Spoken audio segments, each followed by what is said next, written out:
Enregistre. Salam alaikum. Wa alaykoum salam, Badis. Alors, je reprends. تبارك الذي بيده الملك وهو على كل شيء قدير الذي خلق الموت والحياة ليبلوكم. Regardez. ليبلوكم أيكم أحسن عملا وهو العزيز الغفور. وهو العزيز الغفور. On passe directement à la وهو العزيز الغفور الذي خلق سبع سماوات طباقا. Oui, ça c'est des petits alifs et ça veut dire qu'on fait le mad, on fait le moudoud, on fait le petit prolongement de temps. سماوات طباقا سماوات طباقا سماوات طباقا. Ok. ما ترى في là c'est pareil. ما ترى في خلق الرحمن. Pareil. معني deux temps. في خلق الرحمن من تفاوت. تفاوت. le ضمة sur le واو. تفاوت. فارجع البصر هل ترى من فطور. Ok. ثم ارجعي. On passe directement dans ثم ارجعي. ثم ارجع البصر كرتين ينقلب إليك البصر خاسئا وهو حسير. خاسئا وهو حسير. خاسئا وهو حسير. ولقد زينا السماء الدنيا بمصابيح وجعلناها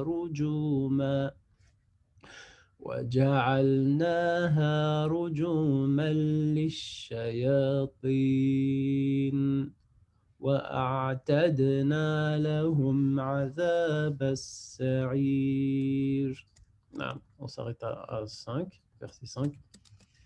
Et oui, très belle sourate, très très belle sourate, sourate al-Mulk. Très très belle sourate. Après, on va expliquer un peu plus en détail.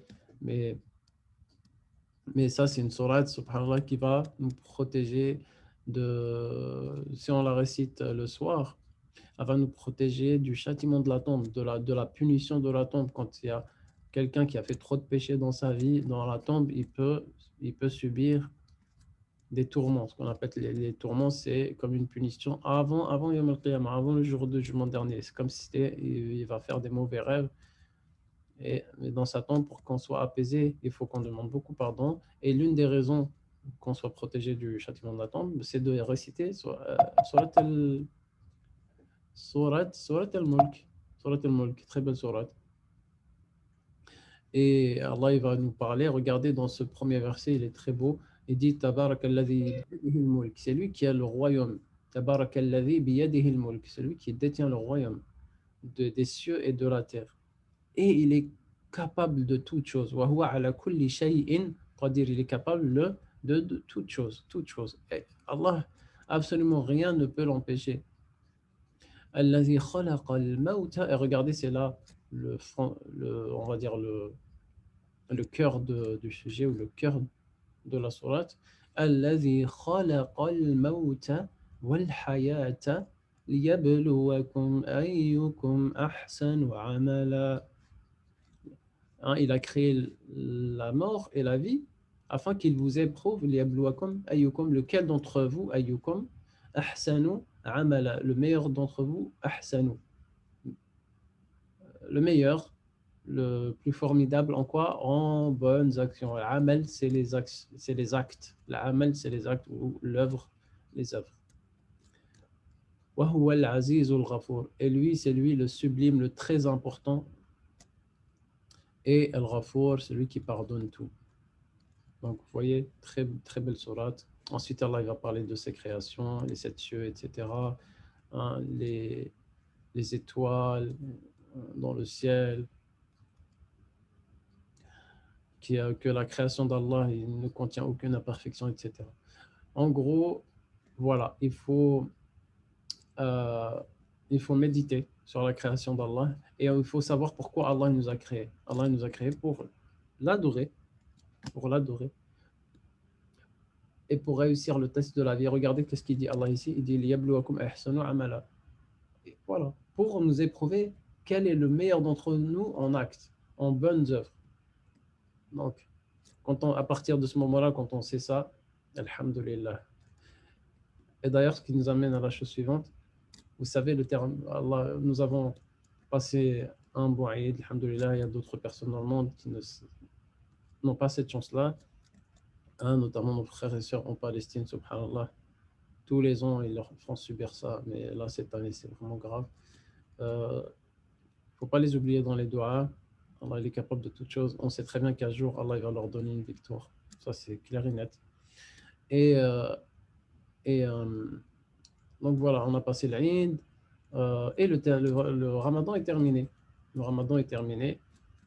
Ok, le Ramadan est parti, mais le Seigneur, le Dieu du Ramadan, lui, il ne part jamais. Il est toujours là avec nous, quoi qu'on fasse. Hein, il va nous accompagner durant toute notre vie. Et c'est lui, Al-Hayyul Qayyum, le majestueux, le tout-puissant qui ne meurt jamais. Donc, ce que Allah il aime bien, ce que Allah il aime beaucoup, ce que Allah il préfère, c'est les petites actions qui vont continuer, même si elles sont minimes. Il va aimer quelqu'un, un adorateur, un serviteur, un croyant, un musulman qui va faire des petites choses, mais qui vont continuer comme ça au quotidien. C'est comme si c'était une routine pour lui. Salat à l'heure, lire le Coran. C'est inconcevable pour un musulman qui passe toute une journée sans la parole de Allah subhanahu wa ta'ala, son créateur. Toute une journée sans même lire un seul verset. C'est inconcevable. Et alhamdoulilah, Allah il a mis beaucoup de baraka dans le Ramadan, on était motivés et tout. Bah, si toi tu lisais 2 pages par jour pendant le Ramadan, ou si tu faisais 4 rak'at, eh bien là, essaie de garder au moins une page. Si tu faisais une page pendant le Ramadan, fais une demi-page. Si tu faisais une demi-page, fais 3 versets, mais quotidiennement.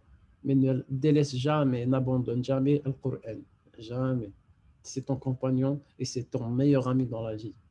Ton meilleur ami. Parce que, vous savez, l'endroit ou le moment préféré de Shaitan, c'est quand tu commences à t'ennuyer. C'est quand tu commences à la loisiveté, en fait. Loisiveté, c'est le fait de rien faire et juste voilà, laisser couler le temps et tuer le temps, comme on dit. Le musulman n'a pas le temps de tuer le temps. Le musulman, écoutez, le musulman n'a pas le temps de tuer le temps. Le musulman, il est toujours trop occupé, trop occupé. Il a trop de choses à accomplir. La vie, elle est trop courte. Il faut en profiter un maximum pour accomplir les bonnes œuvres. D'accord? Et voilà, en fait, c'est chacun, il essaie de trouver une passion qui le passionne. Je sais pas moi, peu importe, hein, vraiment, peu importe, Mohem, qu'il s'occupe au maximum, surtout à votre âge, il faut vraiment, euh, comment dire, canaliser, non pas canaliser, évacuer cette énergie, mashallah. D'accord? Quand on est jeune, on a beaucoup, beaucoup d'énergie, donc il faut vraiment l'évacuer dans les bonnes choses, Inch'Allah, dans les bonnes choses. Peu importe, trouvez-vous une passion, peu importe. Je ne vais pas vous donner d'exemples parce qu'il y en a beaucoup, beaucoup trop et on a trop peu de temps. D'accord? Très bien. Mais quoi qu'il en soit, le Coran, Inch'Allah, si ce n'est pas de la lecture, déjà, sachez une chose. Si on lit seulement 2 pages par jour de Coran, en l'espace d'un an, on a fait un traitement total. On a terminé le Coran en entier. Si on fait que 2 pages de lecture par jour, Inch'Allah.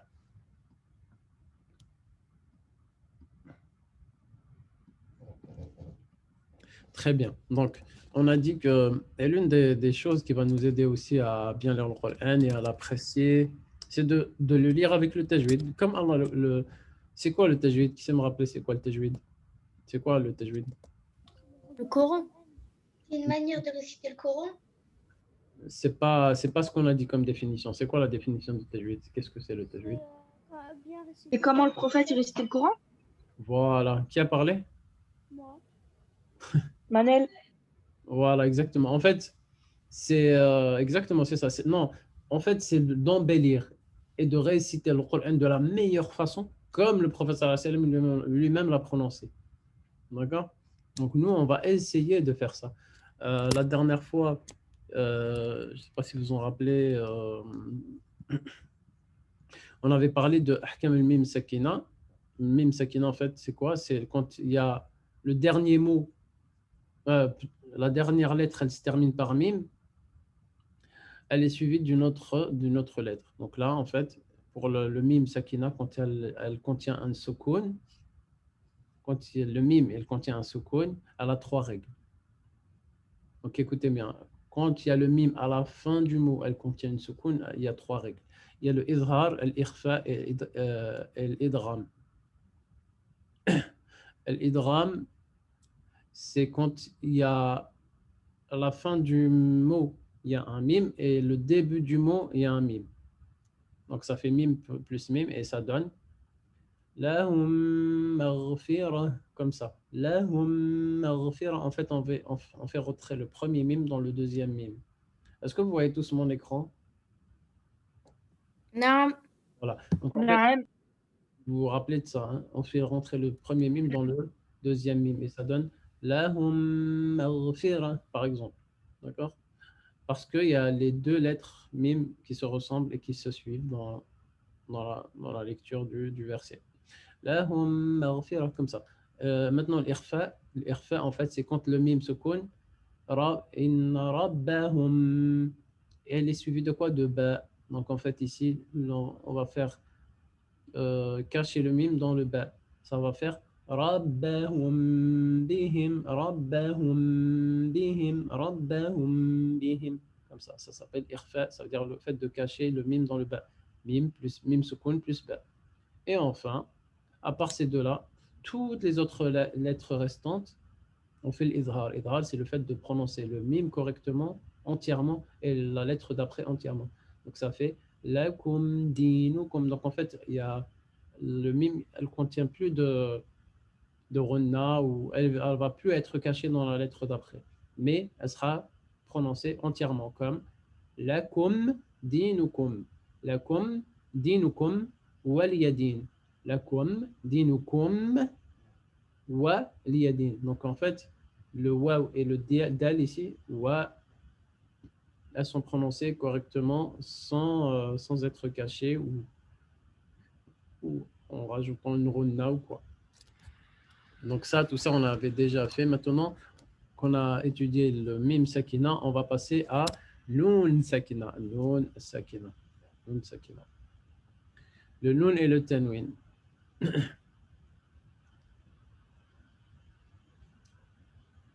Voilà. La lettre nun sakina et le tanwin. Le tanwin. Donc en fait, ici, vous voyez ici le nun sakina. On parle de nun sakina, c'est quand toujours à la fin du mot, il y a une nun avec sukun. Ou alors, c'est le tanwin. Parce que le tanwin, finalement, c'est aussi une nun sukun, le tanwin. An, un, in. Regardez, ça se termine par quoi? An, un, in. Ça se termine par quoi? In. Par un nun sukun. Sukun. Nun sukun. An, un, in. Donc, c'est comme si je disais, regardez, je vais vous donner un exemple. Hein. Donc là, la lettre Nun et le Tanwin sont au nombre de 4. Non, les règles de la lettre Nun et le Tanwin sont au nombre de 4. Attendez, non, ça c'était. Voilà. Hop, voilà. Donc, si je dis azabun alim, c'est comme si je disais, hop, c'est comme si j'écrivais azabun alim avec ou et nun sukun. Donc, c'est pour ça, en fait, c'est considéré comme un nun sukun, le tanwin. Le tanwin, c'est toujours considéré comme un nun sukun. Donc, ça, gardez bien ça en tête. Regardez, je répète l'exemple. Là, il y avait azabun, bun. C'est comme si j'écrivais azabun avec nun sukun. D'accord? Donc, la fin de mot qui contient un tanwin, ça sera toujours considéré comme nun sukun. Que ce soit dhamma, fatha ou kasra.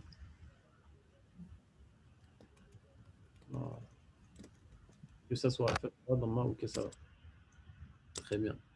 Ok. Maintenant, les règles de nun sakina, nun sukun ou tanwin du coup, parce que c'est exactement la même chose qui va s'appliquer. Elles vont s'appliquer de la même façon. Donc, en fait, il y aura elle va avoir 4 grandes règles de nun sukun à la fin du mot. Et c'est important que ce soit toujours à la fin du mot, hein, nun sukun. Hein. Nun sukun à la fin du mot. Il y a izhar, ce qui est izhar, en fait, c'est le fait de prononcer les deux lettres de façon très claire et en fait, elles restent elles-mêmes, il n'y a rien qui change. L'idgham, c'est le fait de faire pénétrer ou de fusionner deux lettres. Comme on va voir les exemples. Le qalb, en fait, c'est quand tu as le nun sukun et il va se transformer en mim parce qu'il y a un ba après. Et l'irfa, c'est le fait de cacher la lettre nun dans une autre lettre qui va les suivre. Donc, quelques significations, c'est ce qu'on vient d'expliquer à l'instant. La runna, bon, on sait ce que c'est, et le tanwin, on sait ce que c'est aussi. Voilà. Al-izhar. Al-izhar, donc on va commencer par l'izhar ici. L'izhar, c'est le fait de prononcer clairement toutes les lettres. Alors, quand est-ce qu'on fait l'izhar? Quand est-ce qu'on va prononcer le nun sukun n? Quand est-ce qu'on va le prononcer? C'est toujours lorsqu'elles sont suivies, que ce soit nun sukun ou alors le tanwin, à la fin du mot, toujours à la fin du mot, quand il est suivi de a, ha, a, ha, ra et kha. Donc, si ici, attendez, je vais faire une petite capture d'écran comme ça. Voilà. Dans Photoshop.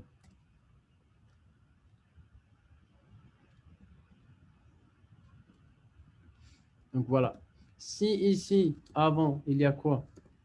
Regardez, hop.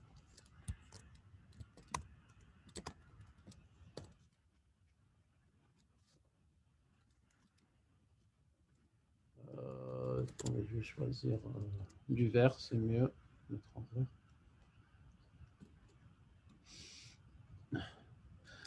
Donc si ici, admettons, il y a un mot peu important. Hop, qui se termine par nun sukun. Voilà.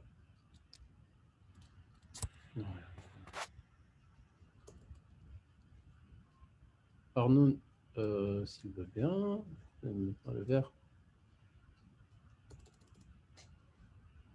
Ah, voilà.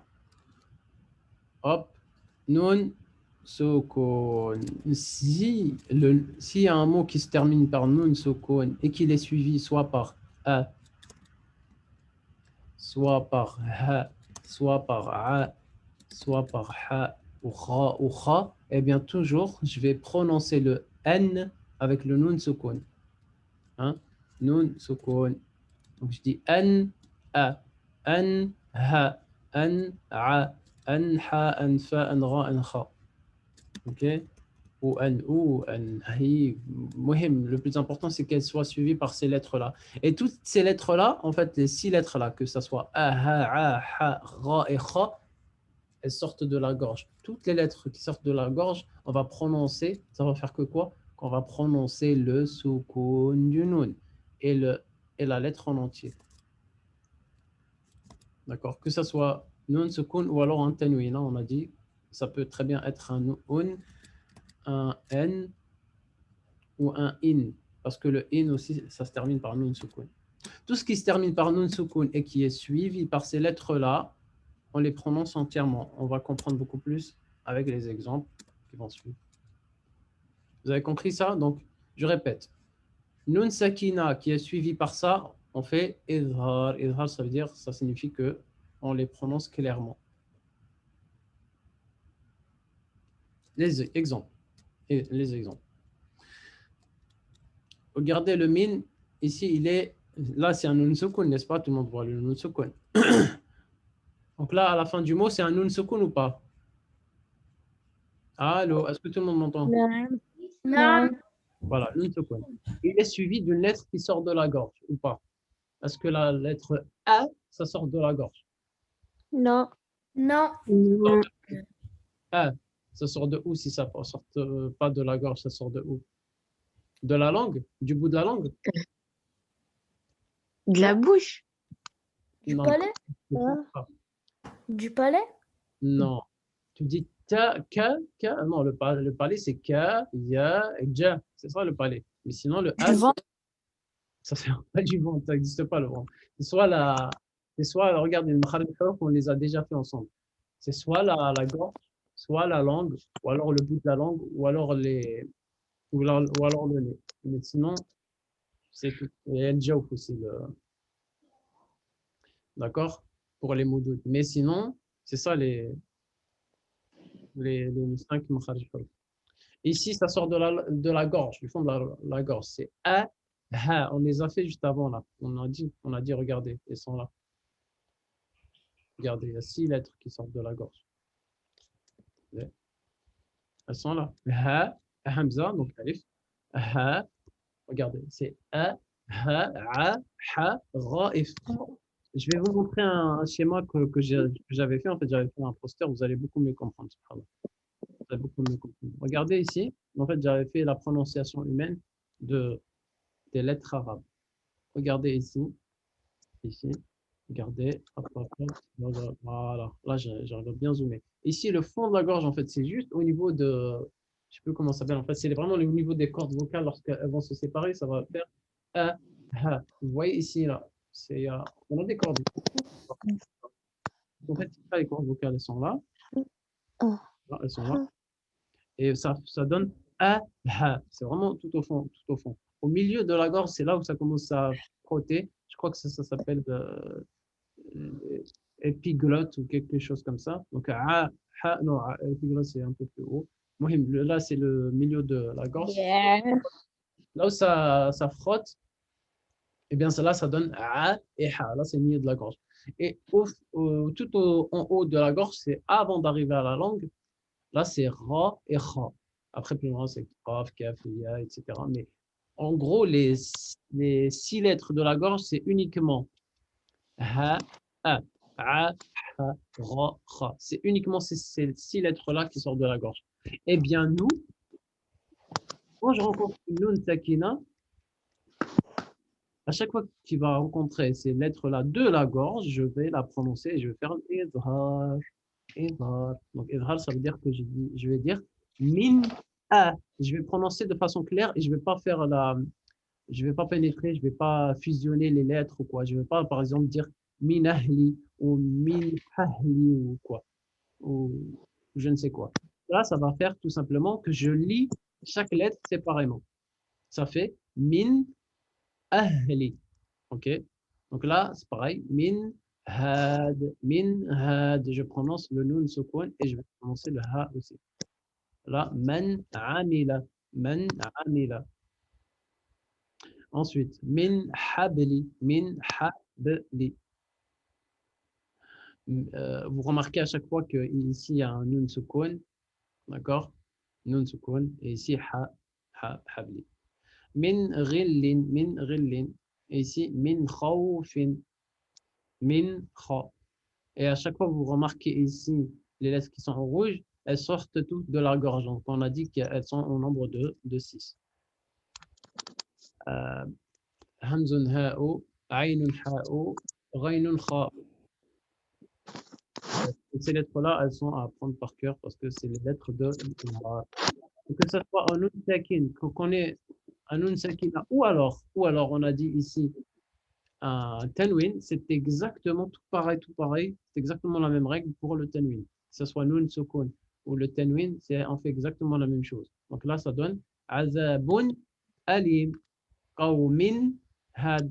Ici, quand je dis in, ben, ça donne un nun sukun en fait. Quand je dis qawmin, à la fin, j'écrivais comme ça. Ou quand je fais azabun, c'est comme si j'allais écrire le nun sukun ici à la fin. Azabun alim. Euh, Voilà, c'est comme si j'allais écrire. En fait, quand j'avais Azabun Alim, c'est comme si j'avais un Nun Sukun finalement. Un, ici, Nun Sukun. Donc là, ce que je fais la règle du Izhar. Hein, je ne vais pas faire Azabun Alim, en tout cas dans cette lecture-là. Je vais mon PDF.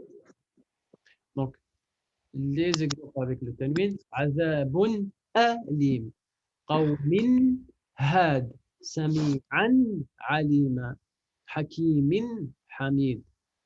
عذاب غليظ عليما خبيرا عليما خبيرا.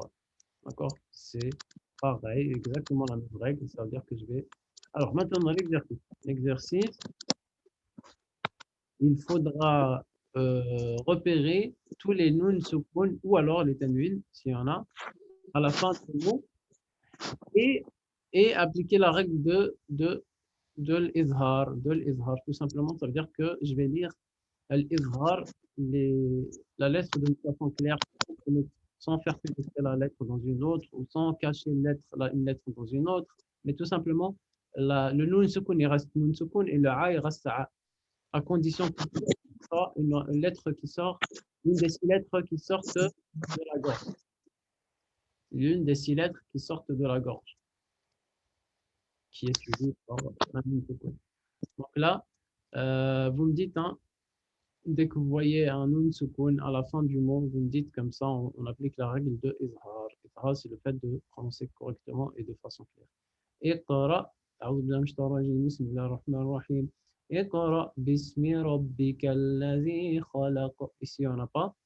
خلق الإنسان من علق.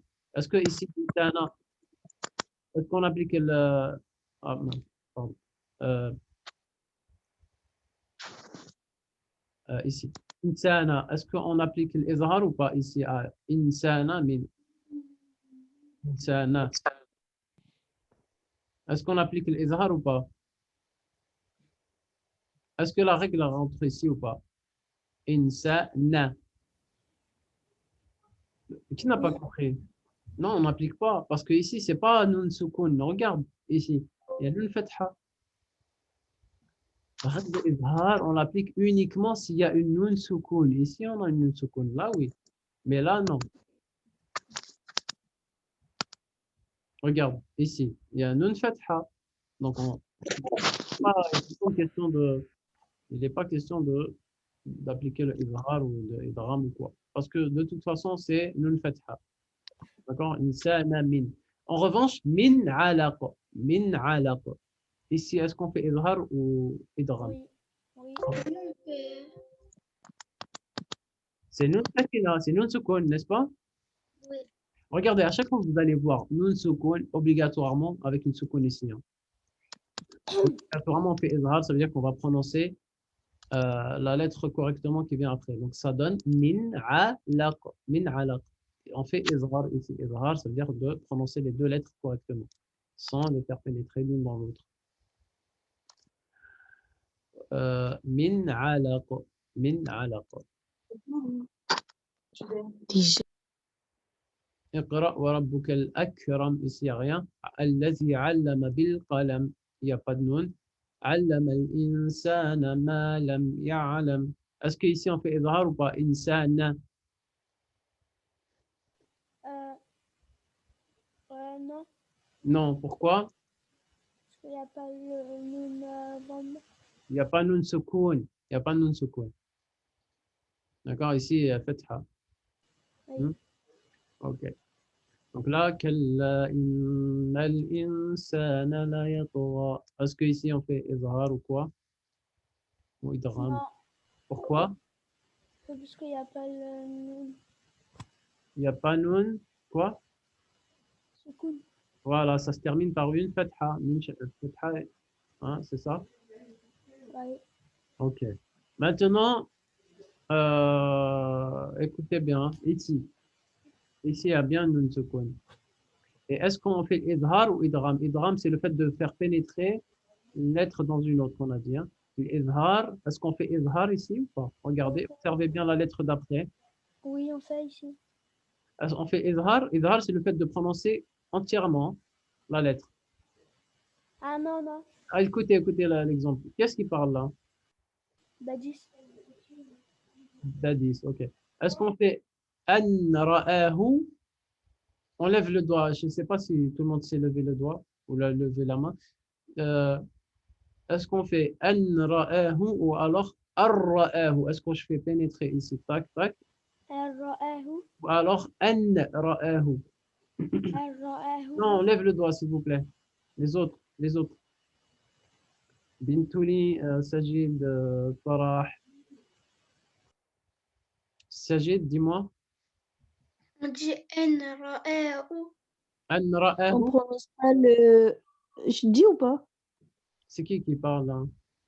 Bintouli, j'ai Non, levé la main. c'était Sajid en fait qui était en train de parler. Sajid, redis-moi. On Est-ce dit qu'on R- dit on hein? dit R-A-U. Ar ra'ahu. Oui. Exactement, bonne réponse. Pourquoi? Parce est-ce que ici, si on avait eu par exemple le ha, est-ce qu'on dit anha, anha, non, aha'ahu, c'est bizarre, mais ou alors est-ce qu'on dit anha, anharasa par exemple? Non. Pourquoi? Parce que ici, je dis ar-ra'ahu. Effectivement, je vais faire pénétrer le noun dans le ra. Attendez, je vais faire avec le dessin, ce sera beaucoup plus simple. Comme ça, vous allez beaucoup mieux comprendre.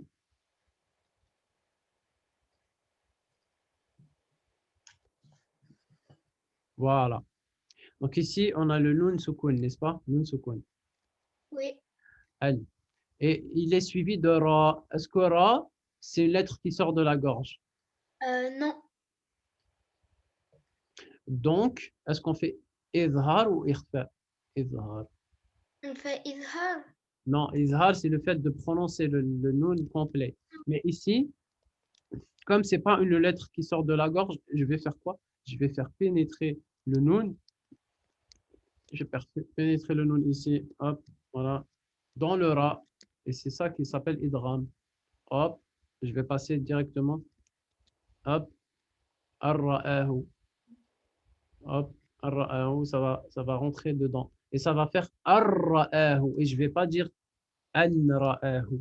Pourquoi? Parce que ça, le ra ici, c'est pas une lettre qui sort de la gorge. Si ici, la première lettre, on avait eu soit a, ou alors ha, ou alors a, ou alors ha, ou alors ra, ou alors kha, là oui, là on aurait dû an khalaqa, par exemple. An khalaqa. Khalaqa. Là oui, là j'aurais fait ça, cette lettre elle sera prononcée entièrement et cette lettre elle sera prononcée entièrement aussi. Donc ça donne an khalaqa. Mais comme ici le ra, le ra ici, c'est pas une lettre qui sort de la gorge, c'est pas une lettre qui sort de la gorge. Donc ici, je ne fais pas l'izhar, je ne fais pas l'izhar. Est-ce que c'est clair? Est-ce que ça va? Marie, il reste une minute, on relance ou pas? Après. Oui, parce qu'en fait, on a juste à terminer la sourate là et on revient tout de suite, Inch'Allah, ok? On revient tout de suite. Ok.